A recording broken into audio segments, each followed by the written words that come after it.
Welcome, dear listeners, to History with Herodotus, where we embark on a journey through the annals of time, uncovering the secrets and stories that have shaped human civilization.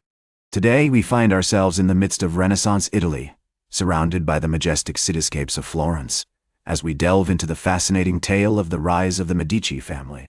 As we begin our exploration, let us set the stage for this captivating narrative. The Medici family, with their intricate web of alliances, strategic marriages, and ruthless ambition, would become one of the most influential dynasties in Italian history. Their rise to power was a gradual process, spanning several centuries, and was facilitated by their involvement in the wool trade, which was a cornerstone of Florence's economy. In the early 12th century, the Medici family emerged as a prominent force in Florentine society. They were descended from the noble family of the Conti di Catania, who had settled in the Mugello region of Tuscany. The family's earliest known ancestor was Everardo de' Medici, a wealthy merchant who lived in the 12th century. His son, Salvestro de' Medici, played a significant role in the development of the family's business interests and laid the foundation for their future success. As we explore the historical context of the Medici family's emergence, we find ourselves in the vibrant city of Florence, surrounded by the iconic Duomo, the Ponte Vecchio, and the Uffizi Gallery. The city was a hub of commercial activity, with merchants and traders from all over Europe flocking to its markets. The Medici family's involvement in the wool trade, which began in the early 13th century, provided them with a significant source of wealth and influence. The family's business acumen and strategic marriages enabled them to forge alliances with other powerful families, such as the Bardi and the Peruzzi, further solidifying their position within Florentine society. One notable example of their shrewd business tactics was their investment in the construction of the Duomo, which began in 1296. This massive undertaking required significant financial backing, which the Medici family provided, demonstrating their wealth and influence. As we delve deeper into the historical context of the Medici family's rise to power, we encounter key figures who played a significant role in shaping their fortunes. One such individual was Arnolfo di Cambio, the visionary architect who designed the iconic Duomo.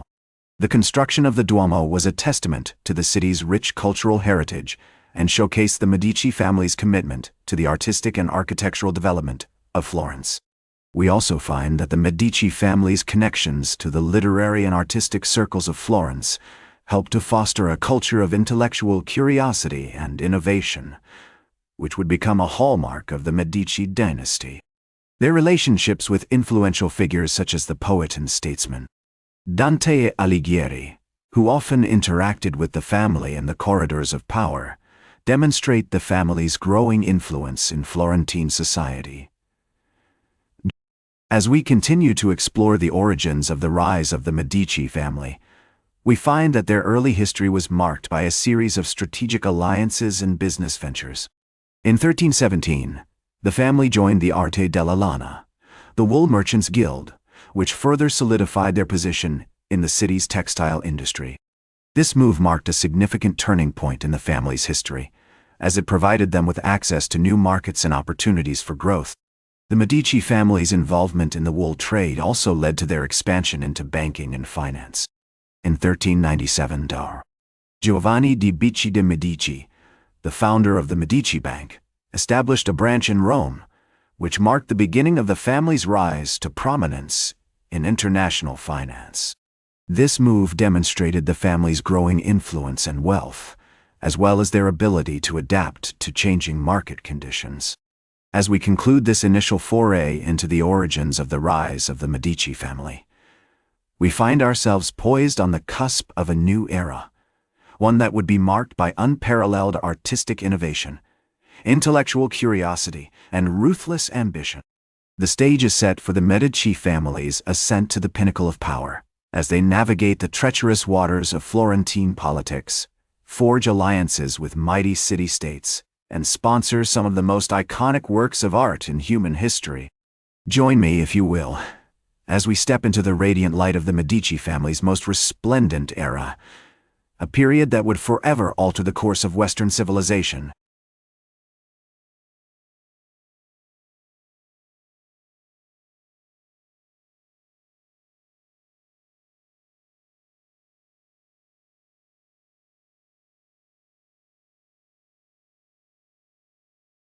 Welcome back to our exploration of the rise of the Medici family, as we delve into the most resplendent era of their dynasty. Having set the stage for their ascent to power in our previous segment, we now find ourselves in the midst of a cultural and artistic explosion that would forever alter the course of Western civilization. As we enter the 15th century, the Medici family has solidified its position as the dominant force in Florentine politics and finance. Under the shrewd leadership of Cosimo de' Medici, also known as Cosimo the Elder, the family's wealth and influence have reached unprecedented heights. Their strategic alliances with powerful city-states such as Venice and Milan have secured their position as a major player in international trade and diplomacy. One of the most significant factors contributing to the Medici family's success during this period was their patronage of the arts. Cosimo de' Medici was a passionate supporter of humanism, and his court attracted some of the most brilliant minds of the Renaissance, including philosophers such as Marsilio Ficino and poets like Angelo Poliziano. The family's sponsorship of iconic artists like Sandro Botticelli, Domenico Ghirlandaio, and Michelangelo Buonarroti helped to create some of the most enduring works of art in human history. The Medici family's influence on the development of Renaissance art cannot be overstated. Their patronage of artists like Brunelleschi, who designed the iconic Duomo, and Leonardo da Vinci, who painted the famous Annunciation, helped to foster a culture of innovation and creativity that would spread throughout Europe. The family's love of classical learning and their desire to revive the glories of ancient Greece and Rome also led to a resurgence of interest in classical texts and the development of new forms of literature and poetry. As we explore the historical context of the Medici family's most resplendent era, we find ourselves in the midst of a vibrant cultural landscape. The city of Florence was a hub of artistic and intellectual activity, with scholars, poets, and artists from all over Europe flocking to its courts and salons. The Medici family's palace, designed by Michelozzo, was a center of learning and culture, where some of the most brilliant minds of the Renaissance would gather to discuss the latest ideas and discoveries. The family's influence extended far beyond the world of art and literature, however. Their strategic marriages and alliances with other powerful families helped to secure their position in Florentine society and pave the way for their rise to political power. The marriage of Lorenzo de' Medici, also known as Lorenzo the Magnificent, to Clarice Orsini, a member of the powerful Orsini family, was a masterstroke of diplomatic maneuvering that helped to cement the Medici family's position as a major force in Italian politics. As we delve deeper into the historical context of the Medici family's most resplendent era, we encounter key figures who played a significant role in shaping their fortunes.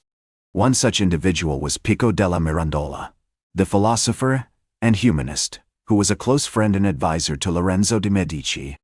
Della Mirandola's famous oration on the dignity of man, which was delivered at the court of Lorenzo de' Medici, is a testament to the family's commitment to humanism and their desire to foster a culture of intellectual curiosity and innovation. The Medici family's most resplendent era was also marked by significant challenges and conflicts. The family's rise to power was not without its enemies, and they faced opposition from powerful rivals such as the Pazzi family, who sought to overthrow them in the infamous Pazzi conspiracy of 1478. However, under the leadership of Lorenzo de' Medici, the family was able to navigate these challenges and emerge even stronger and more resilient. As we conclude our exploration of the Medici family's most resplendent era, we find ourselves at the pinnacle of their power and influence. The family's patronage of the arts, their strategic alliances, and their commitment to humanism have created a cultural and artistic explosion that would forever alter the course of Western civilization. The stage is now set for the Medici family's continued dominance of Florentine politics and culture, as they navigate the complex web of alliances and rivalries that would shape the future of Italy and Europe. Join me, if you will, as we step into the next chapter of the Medici family's fascinating story, a period marked by drama, intrigue, and unparalleled artistic innovation.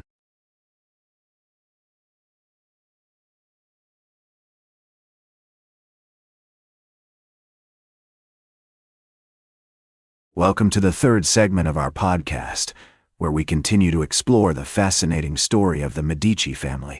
The death of Lorenzo de' Medici, also known as Lorenzo the Magnificent, in 1492, led to a power vacuum that would have far-reaching consequences for the family.